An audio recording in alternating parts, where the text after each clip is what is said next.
the first stirrings of network radio begin in this period.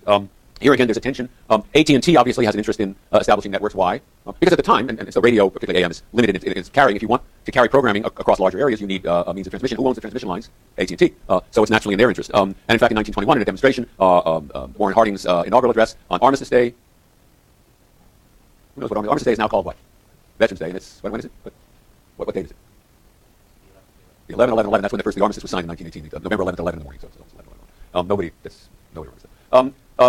And broadcast it to San Francisco, where it's actually broadcast to an auditorium. I think Herbst, not Herbst, Herbst maybe, we're originally heard in San Francisco. GE, RCA, and Westinghouse have their own interests. They're the set makers.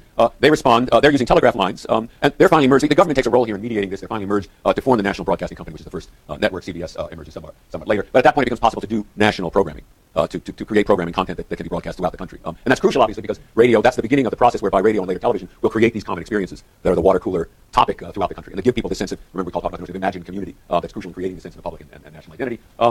There's, at this point, the sale of radio sets just takes off. Only when television comes in will the technology be adopted more quickly than it is. 1927 already, a quarter of the households in America have radios. By the mid-30s, it's 65%, and I think in the 50s, it's in the 90s. DXing becomes a kind of cult, the idea being that we're going to take our radio and see how far, we're not really interested in what we hear, but can we get that station we heard in Memphis or San Francisco? How far off a station can we pull in with our radio set? Can we get those blues from Memphis, this radio ad says. And you begin to see these national programs that become the model then, again, Zitron talks about this, for television programming. Amos and Andy, enormously popular blackface. Blackface, since these are white actors pretending to be black characters who talk in comical English. The Goldbergs, Jack Benny. The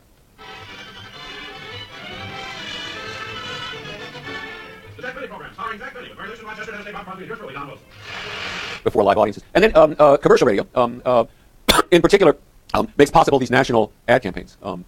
Commercial interest often sponsor the shows and identify the shows with the Anna Troubadours of a music program. Chiquita Banana is one of the two contributions to, I guess, the English language of the United Fruit Company, the other being the phrase Banana Republic, the United Fruit Company having had a considerable political interest in certain nations to the point of controlling the governments. They had a problem selling bananas to the public because if you refrigerated them, as you do with fruit, they turned black. They actually last longer if you refrigerate them, but they turn black. And people didn't want to eat fruit that turned black, so they had to explain to people, no, this particular fruit you don't refrigerate. It's not good for the fruit, which is not true, but it's not good for the way the fruit looks. They created this character, Chiquita Banana. This is the first hit song, let's say, derived from a commercial. A long series of these things. Come on.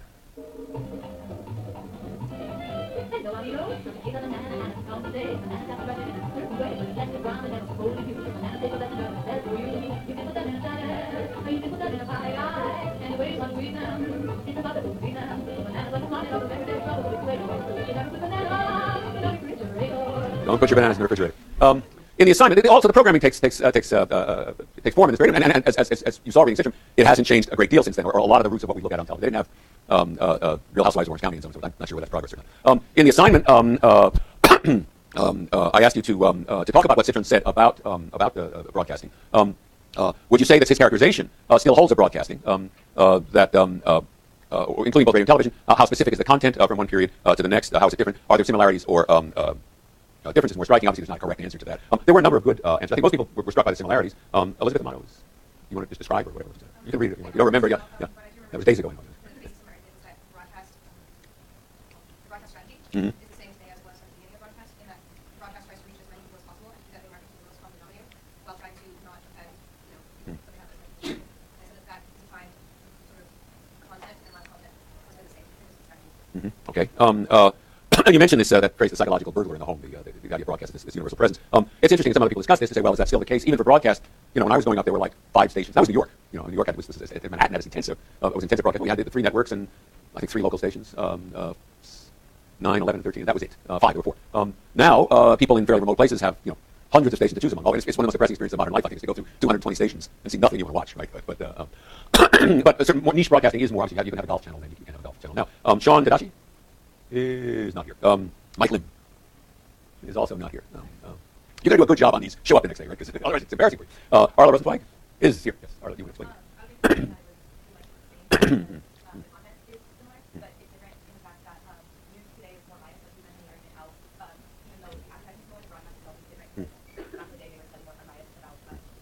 Yeah, and I think that's a good point. I don't know if unbiased is quite the way. We'll talk about this in a moment. Quite the way we want to think about it. There was a received view of things, and that's what you got from broadcast.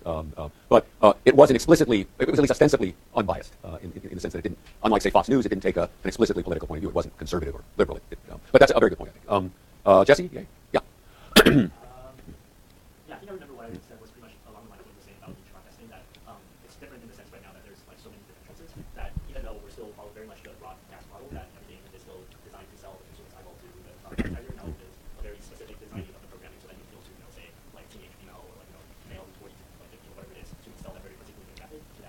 Right. So it's made possible this relevant niche. You want the golf eyeballs and the fishing eyeballs and the MTV eyeballs and so on. Each of those advertising in a different way. Of course, the computer takes that a further step and can actually say, oh, you were looking for ice skates and vacations in Honolulu, whatever. So we got just the product for you. The made from our point of view, the most important effect of broadcast is this mode as a mode of public information, telling people what's going on in the world, creating a sense of public community, giving them the news. That begins, as it was said, slowly in the 1930s. The newspapers and the wire services are reluctant to give their content to the broadcasters because it may undercut the newspapers. It does to a certain extent, though. It isn't until we get the internet that they're really knocked over. So there are these brief news broadcasts in the 30s that increase very rapidly because such a large proportion of the country is just listening to the radio, and that's where they're getting their information. You also get the beginnings of these commentators, radio commentators, who become who become stars, media stars, really of a new form. H.V. Kaltenborn, this ponderously voiced figure, is one of the first of those, first on CBS and I think Mutual.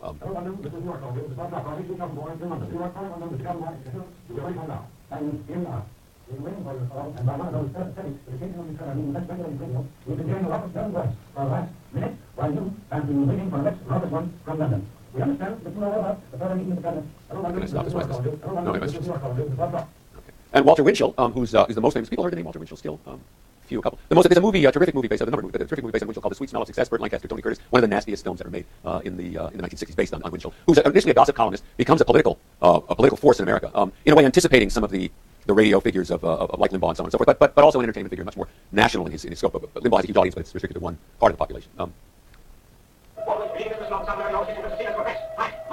Soviet government reports that Stalin fighting continues along the entire front. The Russian train and one counter, they destroyed 38 German planes. They have been out losing 17. Another Russian unit on the Central Front claims destroying 42 Nazi tanks and 60 trucks loaded with 10 large field guns and considerable ammunition. Okay, next.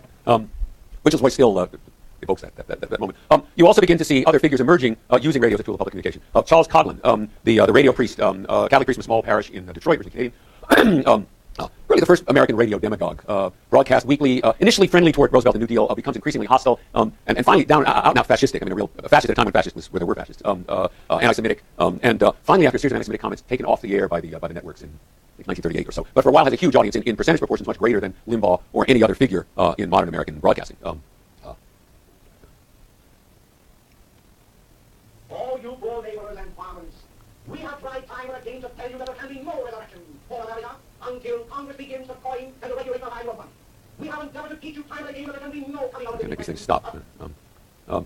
What's interesting about Coughlin, I'll come back to this toward the end, is that style of broadcasting now strikes us as so thespian, so over the top, compared to the conversational style that we're accustomed to here. The difference between Coughlin and people compare Limbaugh to Coughlin, I think unfairly to Limbaugh. Limbaugh's not the fascist that Coughlin was, but also the style is so different. We'll come to talk about that. But the conversational, easy style of modern political broadcasters is wildly different from this, which is still an oratorical style. Perhaps the most famous use of radio, the most important use of the radio in this period, is from Roosevelt himself in 1933. Roosevelt comes to office in March 1933. They haven't yet moved the inauguration to January. There's a bank crisis. There's going to be a run on the banks. The banks are in danger of failing. Roosevelt shuts down the banks to do an audit and then announces going to reopen them. He goes on the radio for the first of what we call the fireside chats, a one-to-one chat with the American public in their living rooms. It creates a sense of connection between him and the American people at a desperate time in American history that had never existed before. Nobody had ever been able to have that kind of experience of community and intimacy with the president before. This is the first of these from 1933.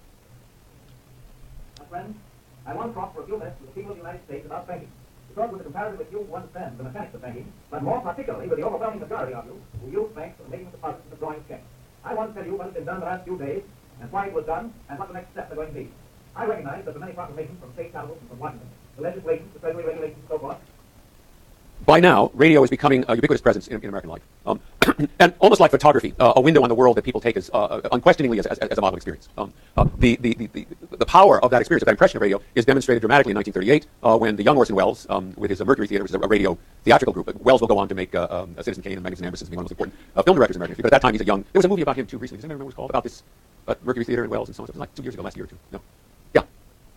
Orson and Me. Yes. Elisa, right? Yes. Orson and Me. Anybody see that? I didn't.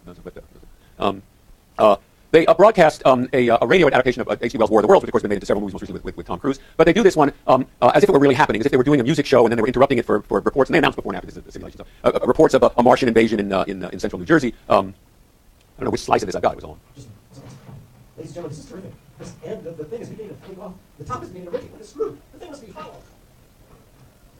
Look, the darkness, it's really. Keep back there. Keep back there, Senator. Keep back there.